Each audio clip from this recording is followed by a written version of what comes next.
Olá pessoal, eu sou André, sou professor de Química e esse é o nosso terceiro vídeo da nossa série sobre ligações químicas, numa abordagem voltada para o ensino médio. Antes de qualquer coisa, é importante ressaltar que vídeo não cumpre o mesmo papel que a aula presencial. Ele é uma ferramenta importante para levar conteúdo para os estudantes, mas não cumpre o mesmo papel. E neste vídeo especificamente, nós vamos falar sobre as ligações covalentes, presentes em uma série de moléculas importantes para os organismos vivos. Bora pro conteúdo? Dando prosseguimento nos nossos estudos das ligações químicas, nós vamos falar agora sobre as ligações covalentes, as ligações de compartilhamento de valência. Esse tipo de ligação, ela se dá entre átomos que têm eletronegatividades altas e semelhantes. São átomos que têm uma tendência a segurar próximos de si elétrons que sejam compartilhados com outros átomos. Deste modo, um átomo se liga a outro átomo, enquanto os dois se mantêm presos a um ou mais pares de elétrons que estejam sendo compartilhados entre eles. Olhando aqui para a tabela periódica, os elementos que vão tender a apresentar esse tipo de ligação são os elementos aqui do canto superior direito da tabela periódica, além do hidrogênio, que, como nós discutimos anteriormente, do ponto de vista das propriedades periódicas, deveria estar por aqui. Tomando como exemplo a molécula de gás cloro, Cl2, o átomo de cloro é um elemento com eletronegatividade alta. Quando ligado a outro átomo de cloro, apresentará uma ligação covalente, onde os dois átomos de cloro ficarão ligados entre si pela atração dos seus respectivos núcleos a esse par de elétrons que está sendo compartilhado entre esses dois átomos. Ambos os átomos têm uma tendência a segurar para si elétrons que sejam compartilhados. Deste modo, eles ficarão ligados entre si.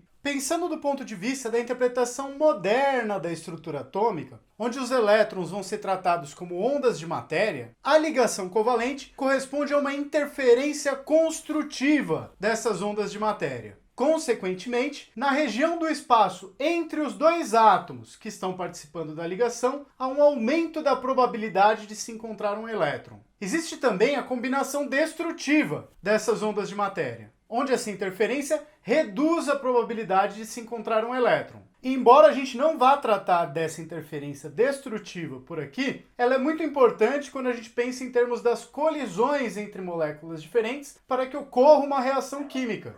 Novamente, do mesmo modo que nós vimos para as ligações iônicas, nós vamos encontrar um perfil de energia potencial de interação entre esses dois átomos, onde a energia potencial é praticamente zero quando esses dois átomos estão infinitamente afastados, quase não há atração, mas ao aproximar um pouco, quando essa distância não é infinita, há alguma atração entre esses dois átomos. Esses átomos vão ser atraídos entre si e existe uma posição de equilíbrio, uma posição de mínima energia potencial, que será a distância média esperada entre esses dois átomos que apresentam uma ligação covalente. Se eu tento aproximar mais os átomos, quem passa a governar o processo é a repulsão. Então a energia potencial volta a subir de maneira bastante acentuada.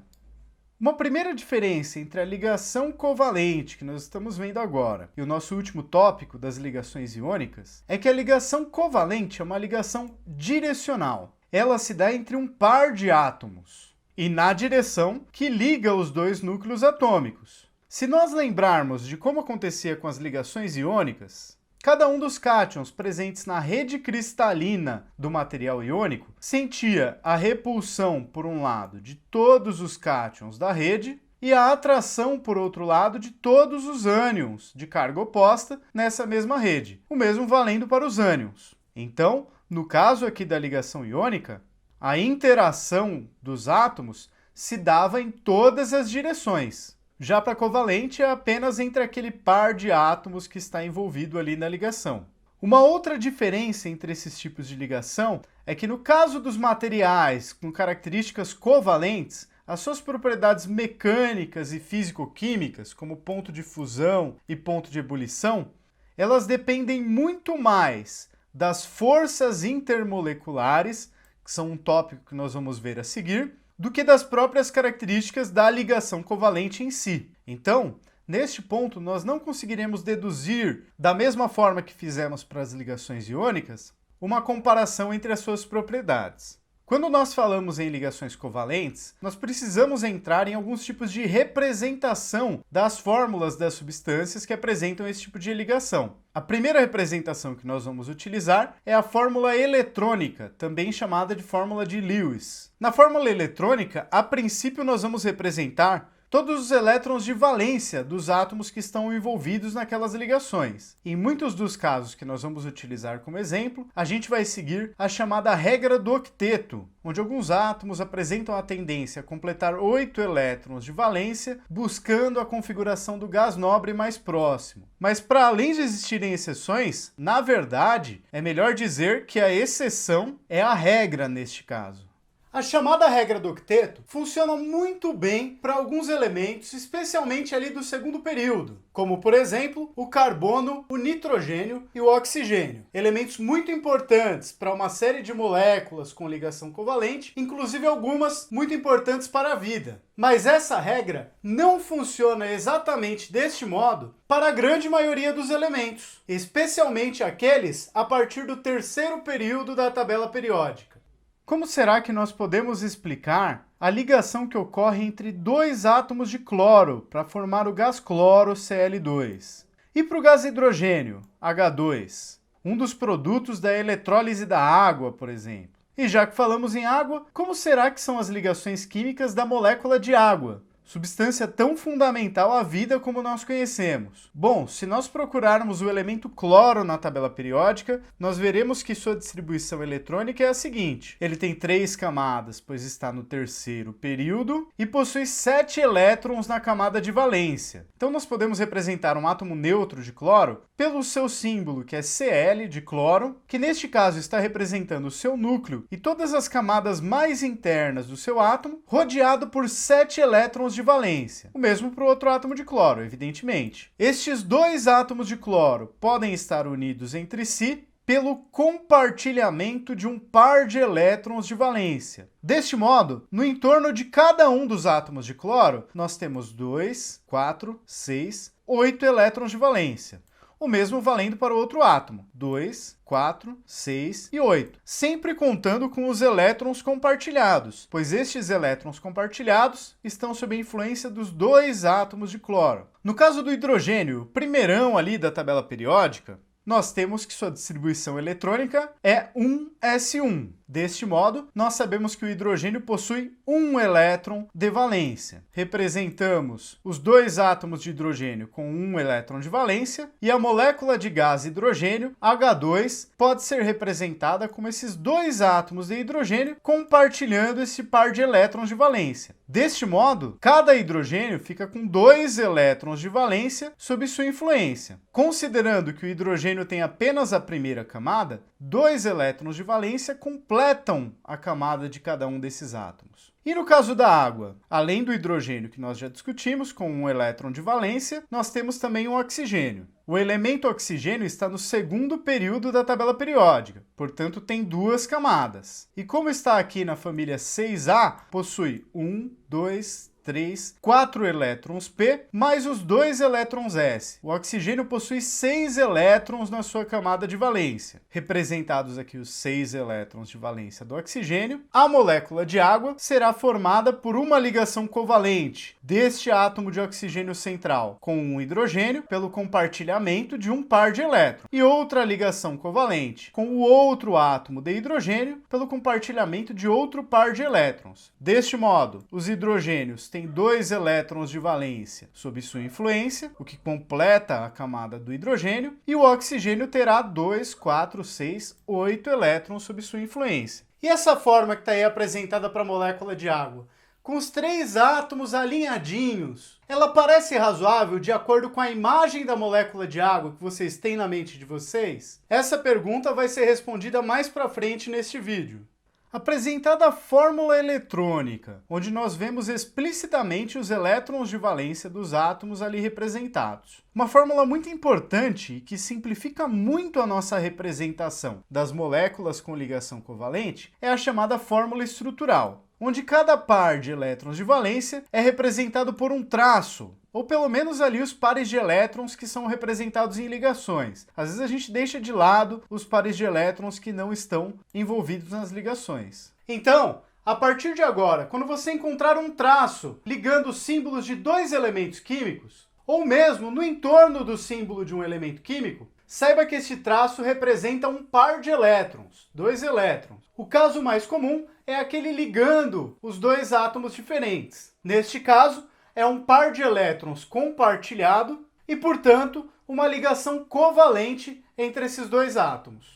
Então, para as três moléculas que nós discutimos há pouco, Cl2, H2 e H2O, nós podemos representar os pares de elétrons compartilhados entre esses dois átomos de cloro como um traço. Poderíamos representar os pares não compartilhados também com um traço, mas os compartilhados sempre vão aparecer como um traço. Para a molécula de H2, temos os dois átomos de hidrogênio fazendo uma ligação covalente, um par de elétrons compartilhado entre esses dois átomos. Para a molécula de H2O, temos os dois átomos de hidrogênio ligados ao oxigênio por meio do compartilhamento de um par de elétrons. Novamente, poderíamos representar esses outros pares de elétrons que estão apenas com oxigênio também por um traço. Agora nós vamos começar a montar as fórmulas eletrônica e estrutural para algumas moléculas. Eu vou começar apresentando a montagem das moléculas e das ligações covalentes como se cada um dos elétrons de um par de elétrons compartilhado viesse de um dos átomos. Mas isso é só para vocês visualizarem mesmo. Elétrons não têm personalidade, não reconhecem a origem de um átomo ou de outro, e muito menos são de posse de qualquer um dos átomos. E nós vamos começar aqui pelo exemplo de dióxido de carbono, CO2. O carbono é o elemento número 6 da tabela periódica, possui 6 prótons no seu núcleo e 6 elétrons na sua nuvem eletrônica. O oxigênio, que é o elemento de número 8, possui 8 prótons no seu núcleo e 8 elétrons na sua nuvem eletrônica. Na molécula de CO2, nós temos um carbono e 2 oxigênios. Fazendo a distribuição eletrônica para o CO2, nós temos que o carbono possui 4 elétrons de valência e o oxigênio possui 6. Representamos esses elétrons no entorno dos átomos de oxigênio, 6 elétrons para um, 6 elétrons para outro, e no entorno do átomo de carbono, 4 elétrons de valência. Então nós começamos tentando ligar esses átomos de oxigênio a esse átomo de carbono. Por meio do compartilhamento de um par, este carbono está ligado a um dos oxigênios e também está ligado ao outro oxigênio pelo compartilhamento de outro par de elétrons. A fórmula estrutural que nós encontramos por enquanto é um carbono com uma ligação covalente com um oxigênio e outra ligação covalente com outro oxigênio. Observando os elétrons de valência sob influência de cada um dos átomos nesta molécula que nós desenhamos. O que acontece? Este primeiro oxigênio possui 1, 2, 3, 4, 5, 6, 7. O traço representa um par de elétrons. Elétrons de valência em torno desse oxigênio. Já o carbono está com 1, 2, 3, 4, 5, 6. Tem apenas 6 elétrons de valência em torno deste carbono. Para o outro oxigênio também temos ali 7 elétrons de valência. Esses átomos completaram o octeto? Eles estabilizaram seus elétrons de valência? Não. Como não estabilizaram, eu preciso formar mais ligações. E vou formar mais ligações compartilhando mais pares de elétrons. Agora sim, com 2 pares de elétrons compartilhados pelo carbono, com cada átomo de oxigênio, cada um dos átomos de oxigênio possui 2, 4, 6, 8 elétrons de valência sob sua influência, o mesmo valendo para o outro oxigênio. E o átomo de carbono possui 2, 4, 6, 8 elétrons de valência sob sua influência. Nessa situação, o octeto do carbono e do oxigênio está completo? Sim, está. Então está pronta, está montada a nossa fórmula estrutural para a molécula de CO2, com o que nós vamos chamar de uma ligação dupla do carbono, aqui o átomo central, com o oxigênio à esquerda, e uma outra ligação dupla, 2 pares de elétrons, sob compartilhamento do carbono central com o oxigênio da direita. A próxima molécula que nós vamos analisar é a molécula de N2, a molécula do gás nitrogênio, principal componente da nossa atmosfera. O número atômico do nitrogênio é 7, então o nitrogênio tem 7 prótons no seu núcleo e, consequentemente, 7 elétrons de valência. Fazendo a sua distribuição eletrônica, nós percebemos que o nitrogênio possui 5 elétrons na sua camada de valência. Representamos os 5 elétrons em torno de cada átomo de nitrogênio da molécula de N2 E vamos inicialmente estabelecer uma ligação, o compartilhamento de um par de elétrons entre esses dois átomos. Compartilhando apenas um par de elétrons, cada átomo de nitrogênio tem sob sua influência 2, 4, 6 elétrons de valência. Para completar o octeto deste átomo de nitrogênio, nós precisamos estabelecer o compartilhamento de 3 pares de elétrons entre esses dois átomos de nitrogênio, correspondendo a 3 ligações covalentes entre um átomo de nitrogênio e outro átomo. Com 3 pares de elétrons compartilhados, cada nitrogênio terá sob sua influência 2, 4, 6, 8 elétrons de valência, o mesmo valendo para o outro átomo de nitrogênio,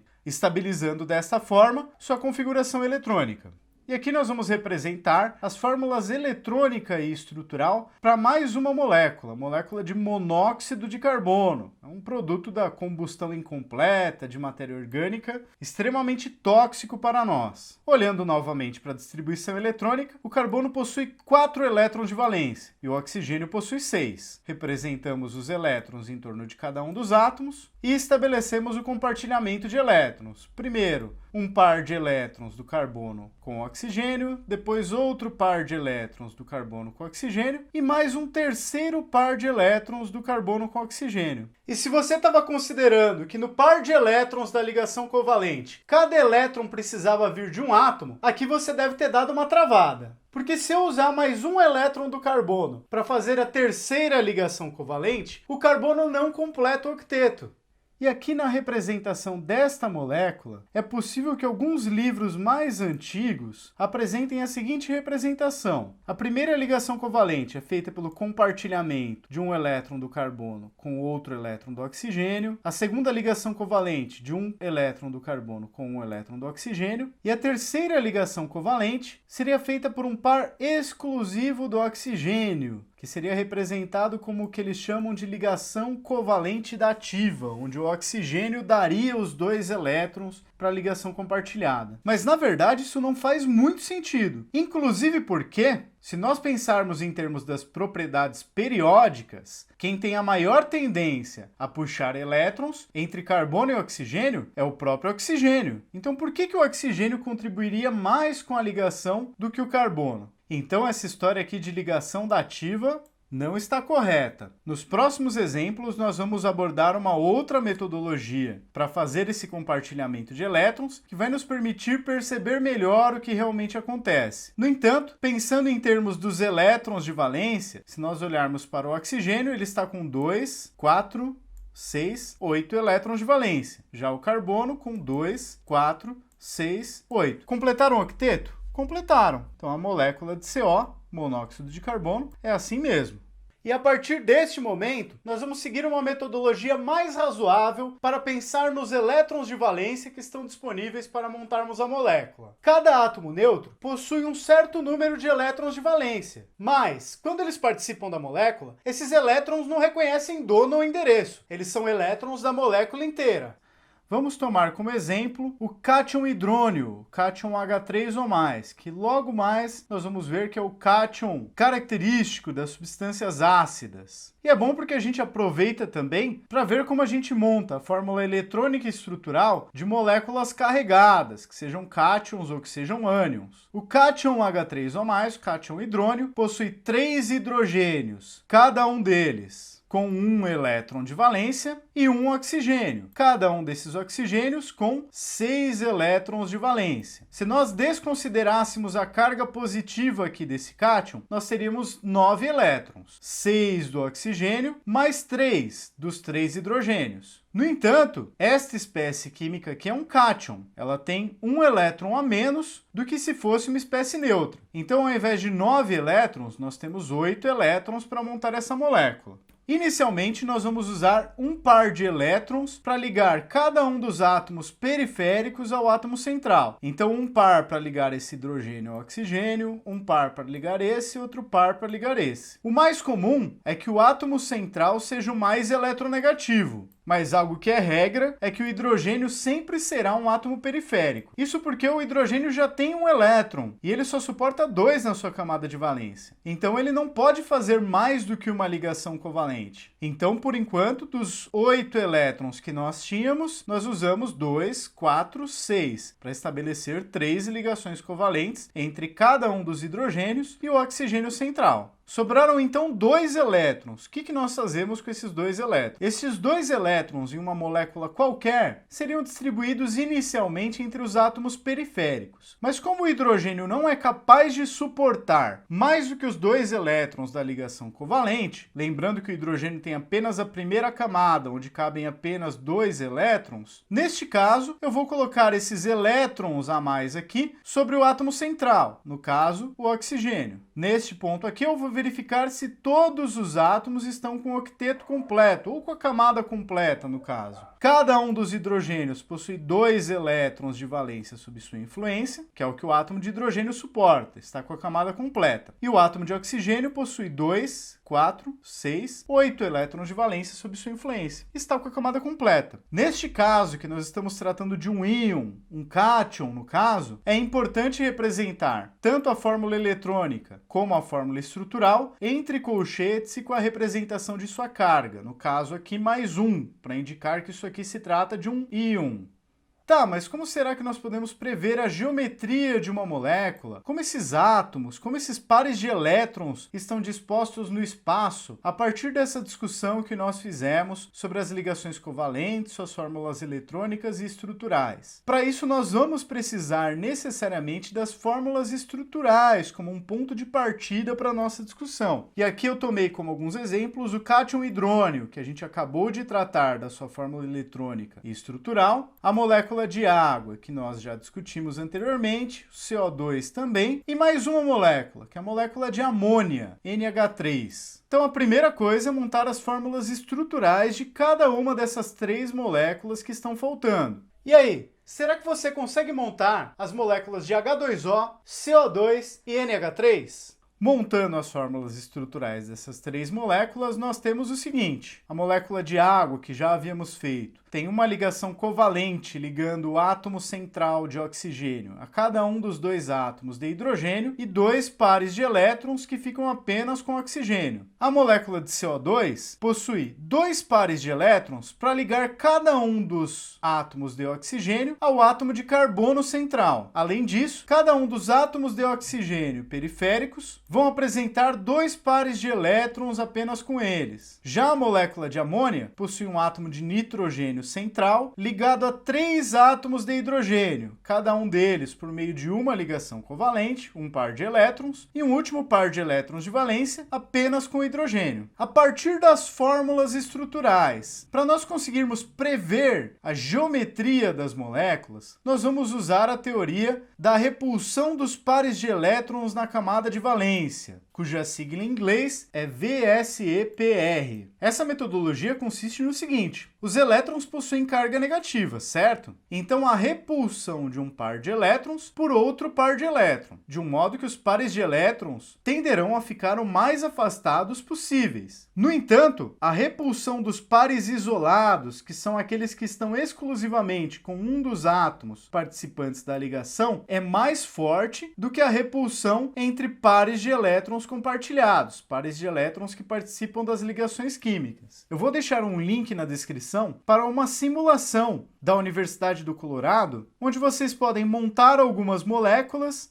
e prever a repulsão entre esses pares eletrônicos e, consequentemente, a geometria molecular. Então, no caso do cátion hidrônio, como as moléculas são objetos em um espaço tridimensional, o maior afastamento possível entre 4 pares de elétrons, que são os 4 pares de elétrons de valência do cátion hidrônio, será formando um tetraedro. Então, um par de elétrons ligado ali exclusivamente ao oxigênio fica apontado para um dos vértices de um tetraedro, e os outros 3 pares de elétrons, que estarão fazendo as ligações deste oxigênio com cada um dos hidrogênios deste cátion, ficam apontados para os outros vértices desse tetraedro. Esta é a melhor distribuição, o melhor espaçamento possível entre esses átomos em um ambiente tridimensional, que é aquele ambiente onde os objetos, como nós conhecemos, existem. Se nós não considerarmos os pares de elétrons, mas considerarmos apenas os átomos, os núcleos atômicos ali envolvidos, aí no caso do cátion hidrônio nós teremos a geometria molecular deste objeto. E aí ele não mais é um tetraedro, porque nós tiramos ali o par de elétrons que estaria apontado para um dos vértices, e ele será uma pirâmide de base triangular. Do ponto de vista do formato é meio parecido, né? Mas nessa nova forma o átomo de oxigênio estaria num próprio vértice. Por isso nós diferenciamos um pouco o nome da geometria dessa molécula. No caso da molécula de água, nós temos também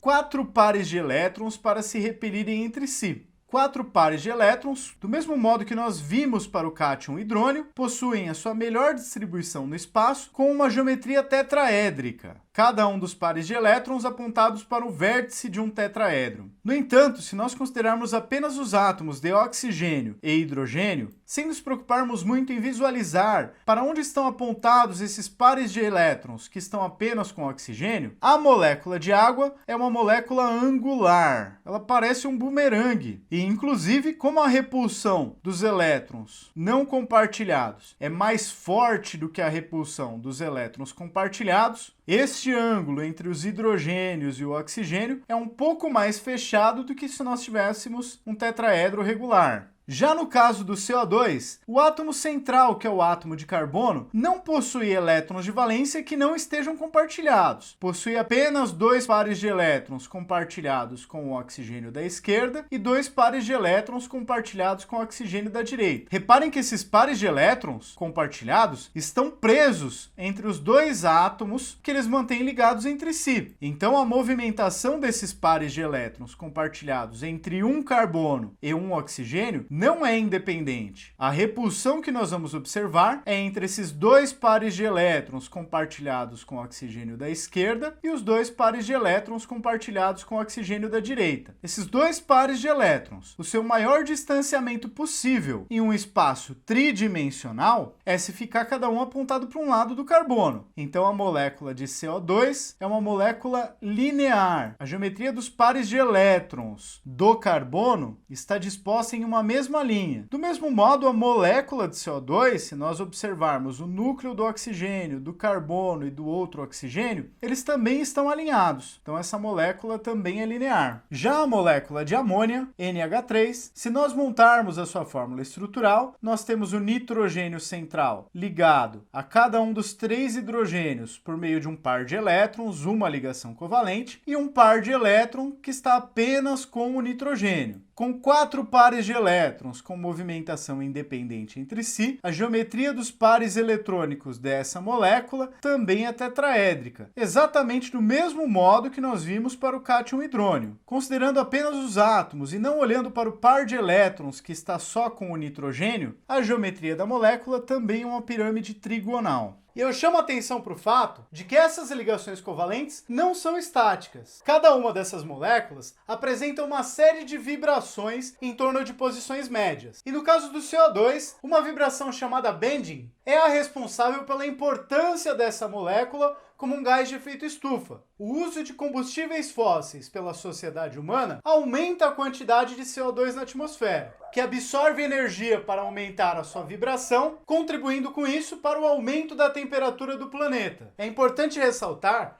que no caso do Brasil, a principal contribuição de gases de efeito estufa não está necessariamente nos combustíveis fósseis, mas sim no desmatamento.